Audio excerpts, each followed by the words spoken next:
Welcome to a series of lecture which is on physics of radiation therapy. My name is Ongechikin Martin. I have a Masters of Science in Medical Physics from Technical University of Kenya. I also have advanced studies in medical physics and radiation metrology. I feel my welcome. To start with today's lecture, I'll start by looking at an atom. That is the structure of an atom. So when you talk of atom, we normally recall Rutherford, his experiment that he conducted on alpha scattering that shows that atom consists of very small nucleus, which are normally surrounded by orbiting electrons. The nucleus is normally centrally placed, and then we have the electrons that are found within the orbit. So an atom consists of the central nucleus, and within the nucleus we have the protons and the neutrons that are packed. Then we have a surrounding cloud of electrons that are moving within the electron orbits. So the electrons normally revolve around the nucleus in various orbits. We have different shells, and the radius of an atom is normally approximated to be around 10⁻⁻10 meters, which is a bit big as compared to the radius of the nucleus, which on the other hand is normally approximated to be around 10⁻⁻15 meters. As you can see, we have the nucleus, and within the nucleus we have the protons and the neutrons. Then when you look at the wider part of it, we have the shells. That's the L shell, the K shells. We can even have the M, the N, and the O. So we only consider on the K shells, which has got 2 electrons, and the L shell that has got 8 electrons. The subatomic particles are normally characterized by different masses and also electrical charges.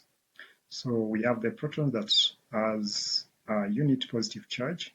We have neutrons that have got no charge, and then we also have the electrons that have a unit negative charge, of course. So the protons normally have positive charges of the same magnitude as the electrons.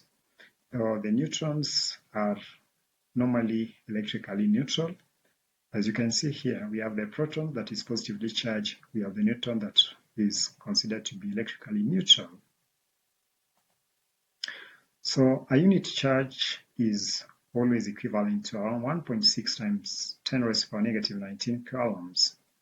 And an atom is normally considered to be electrically neutral because the number of protons that are found within the nucleus normally equals the number of electrons that are revolving around the nucleus. So a positive ion or an atom with a net positive charge is normally referred to be a residual atom formed whenever an electron is normally stripped from an atom by an ionizing event, of course. So on the other hand, a negative ion is normally formed whenever an electron is acquired by an atom. Maybe just to explain this further is that in an event of ionization taking place, what normally happens is that an atom can either lose or gain an electron.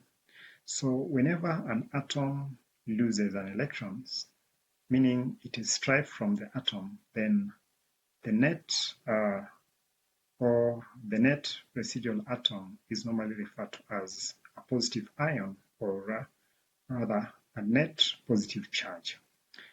But on the other hand, whenever an electron is acquired by an atom, so what normally happens is that the residual atom now becomes negative, that is a negative ion, of course, is formed. Yeah. So that's a short introduction of an atom that I have for this lecture. And may I take this opportunity to welcome you to my next lecture, where we are going to look at the specification of atoms. Thank you. Any question?